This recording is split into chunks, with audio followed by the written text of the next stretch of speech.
Fui perdoar minha mãe e ela me disse isso. Essa semana me fizeram uma pergunta direta e intrigante. Jordan, você perdoa sua mãe? Vem comigo que eu te conto. Bom, oi gente, eu espero que estejam todos bem. Estamos aqui mais uma vez, sentadinho no cantinho do meu quarto, que esse é o lugar que eu mais gosto de gravar. Eu já tentei gravar em outras partes da casa, mas eu vou até mostrar para vocês uma imagem do que eu vejo aqui da minha janela. Vocês vão entender porque eu gosto de ficar aqui. Além de eu gostar do que vejo, tem uma luz muito bacana. Bom, eu sou Jordan, para quem ainda não me conhece, para quem não está no canal, para quem não se inscreveu, para quem não acompanha, aproveita e faz isso para não esquecer. E hoje a gente vai falar sobre o poder do perdão. Este é o primeiro vídeo das técnicas que eu usei ao longo da vida para superar os meus desafios. Eu tinha falado no último vídeo que eu vou começar a contar isso para vocês, certo? E às vezes eu usava de certas técnicas sem ter a menor noção do que eu estava fazendo. De uma forma muito natural, muito genuína. Agora, bom, para quem ainda não sabe, eu sou graduado em serviço social e estou fazendo uma pós-graduação em desenvolvimento humano, com psicologia positiva e outras séries de ferramentas, de disciplinas que são extremamente importantes. E elas estão me abrindo assim um novo mundo. A mente está expandindo de uma maneira maravilhosa. Inclusive eu indico as pessoas aí que quiserem fazer autoconhecimento, desenvolvimento humano. É muito interessante. E aí eu estou percebendo que as técnicas que eu usei a vida toda, que eu não tinha noção, elas são comprovadas, cientificamente comprovadas. E estou estudando sobre elas. E o perdão é uma dessas técnicas que eu usei mesmo sem saber que estava fazendo, Bom, se você não assistiu os vídeos anteriores, eu sugiro que assista para poder entender do que eu vou falar agora. Para quem lembra, eu falei sobre aquela mulher que eu conheci a vida inteira como minha mãe, mas que na realidade era minha irmã. E ela faleceu em 2016. A nossa relação era péssima, e no vídeo eu explico as razões dessa relação péssima, dessa impossibilidade até de convivência. Depois eu vou deixar o link aqui, deve ter o card para vocês clicarem nesses vídeos e acessar para quem ainda não assistiu. Bom, a nossa convivência era muito ruim, até que ela não me deixava entrar na casa dela, já tinha me expulsado da casa dela, enfim, vocês vão acompanhar lá no vídeo, vocês vão lembrar das inúmeras violências que ela me fez passar. Mas chegou um momento em que eu decidi que eu precisava ter uma conversa com ela. Eu não me lembro exatamente se foi... Ela faleceu em 2016, eu não me lembro exatamente se foi em 2014, se eu já tinha escrito meu primeiro livro. Eu acho que sim. Então eu tive essa conversa com ela 2 anos antes dela falecer. A minha lembrança é que eu estava prestes a publicar o livro e decidi ter uma conversa com ela antes para que ela não se surpreendesse. Eu acho que foi isso que aconteceu. E aí eu fui até a casa dela e ela morava num bairro nobre, um bairro bem bonitinho, bem simpático, da Tijuca, que é a Tijuca. Os cariocas costumam chamar a Tijuca da Zona Sul da Zona Norte, mas é um bairro bem bacana, o apartamento lá era maravilhoso. E aí eu cheguei na portaria do prédio, o porteiro interfonou para avisar que eu estava chegando. A funcionária que trabalhava na casa, Dona Maria, me autorizou que subisse. E aí quando eu cheguei, a Eli, que era a minha mãe, e até então era minha mãe, ela estava dormindo. Já devia ser umas 2 horas da tarde. Mas isso era uma coisa normal, porque ela trocava a noite pelo dia. Ela passava a noite ou assistindo televisão, ou jogando videogame. Na época eram aqueles videogames de cartucho, e aquilo para ela era muita emoção, Então ela se intertia com aquilo ali. E aí ela dormia já tipo 6 horas da manhã e depois acordava tarde. Ela dizia para as pessoas que sofria de insônia, mas tudo bem. E aí eu esperei, fui lá para a cozinha, fiquei tomando café com a Dona Maria, batendo papo com ela, esperando ela acordar. Aí ela acordou, eu esperei mais um pouco, ela fazia higiene pessoal, ela tomar o café da manhã, porque eu estava sem pressa e eu estava decidido a ter essa conversa com ela. E aí a gente foi para a sala e começamos uma conversa. E aí essa conversa foi ficando acalorada, o tom foi subindo e acabou virando uma discussão.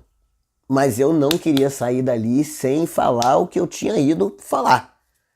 E aí eu esperei que essa conversa se amornasse, eu fui para a cozinha beber uma água, ela foi para o quarto e eu ali esperando. Quando a temperatura estava já mais acessível, eu fui falar com ela. Entre outras coisas, eu disse a ela que eu a perdoava. E aí, naquele momento, eu estava decidido de uma maneira muito natural, como eu falei, né? De liberar esse perdão para ela. Por tudo que aconteceu no passado, por tudo que ela me fez passar, por todas as nossas divergências, por todas as nossas brigas, por toda a falta de afeto, por toda a falta de amor. Eu decidi perdoá-la 2 anos antes dela falecer. Mas assim, é importante a gente lembrar que o perdão, ele não é um pedido de desculpa e ele também não espera que o outro se desculpe. O perdão, esse perdão genuíno, esse perdão que a gente libera, ele é nosso. Ele faz bem para quem o libera. E ali, mesmo sem eu saber, eu usei dessa ferramenta de uma forma muito poderosa. Outro ponto importante é que o perdão, né? Primeiro, você não precisa estar na presença dessa pessoa para liberar o perdão para ela, ok? Você pode estar onde for e aí você mentaliza, ora, faz uma prece, não sei qual é o canal que você usa para se comunicar com o universo, mas você usa do canal, libera esse perdão para a pessoa e joga para o universo. É isso. Também não quer dizer que você precisa reatar os laços. Porque, gente, perdão não quer dizer que você vai passar uma borracha no passado, que você vai esquecer tudo o que aconteceu e vai voltar a ficar de boa com aquela pessoa. Não é isso. Inclusive, tem pessoas que não perdoam porque ela acha que se perdoar vai ter que voltar a conviver, vai ter que voltar a falar. E não é isso. O perdão, ele é pra gente.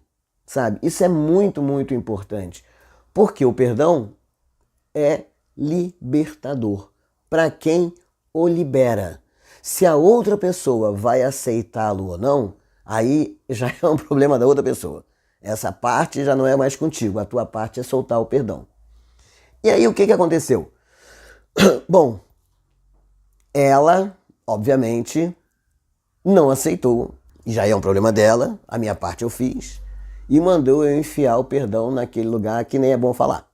Foi isso que aconteceu. Mas eu saí dali, por isso que eu falo que o perdão ele é libertador para quem o libera, né? Eu saí dali leve. Eu saí dali, sabe, como se eu tivesse deixado um caminhão de pedra lá na casa dela. Porque eu não estava mais trazendo as mágoas, eu não estava mais carregando comigo os ressentimentos, eu não estava carregando para mim as lembranças daqueles momentos piores que nós passamos. Porque quando você perdoa, você solta esse fardo, você deixa a coisa fluir. Então ela pode até não ter aceitado, mas eu saí dali muitíssimo bem. Isso foi fundamental. 2 anos depois, quando ela falece, eu tive a certeza ainda maior que naquele momento em que eu me predispus a ir até a casa dela, porque até então eu não sabia que eu podia liberar esse perdão à distância, tá? E resolvi fazer isso de maneira presencial, porque a gente precisava falar de certos assuntos e assim, sabe? Aquela coisa de uma catarse. Eu falei tudo que eu queria falar, ela falou o que ela queria falar, e no final das contas eu fiz o que eu fui fazer, que era perdoá-la, e um perdão muito sincero. Então, assim, quando ela faleceu em 2016, não ficou nada para depois. Exatamente. Não ficou nada por dizer, não ficou nada por perdoar, não ficou nenhum sentimento negativo, né, que me prendesse àquela figura que partiu em 2016. Porque tudo que eu tinha que fazer, tudo que eu tinha que falar, o perdão que eu tive que liberar para ela, que eu liberei para ela, aconteceu 2 anos antes, então já estava tudo certo. A conta estava zerada. E aí veio a confirmação, de novo, da potência, de como é poderoso entender, saber, praticar o perdão. Mas esse perdão que eu estou falando, o perdão genuíno. Existem várias pesquisas a respeito. Hoje se fala no perdão como uma ferramenta poderosa sendo estudada na academia. Antigos filósofos já falavam sobre a questão do perdão, nesse sentido de entender que o perdão é para você, independente do que a outra pessoa pense a respeito.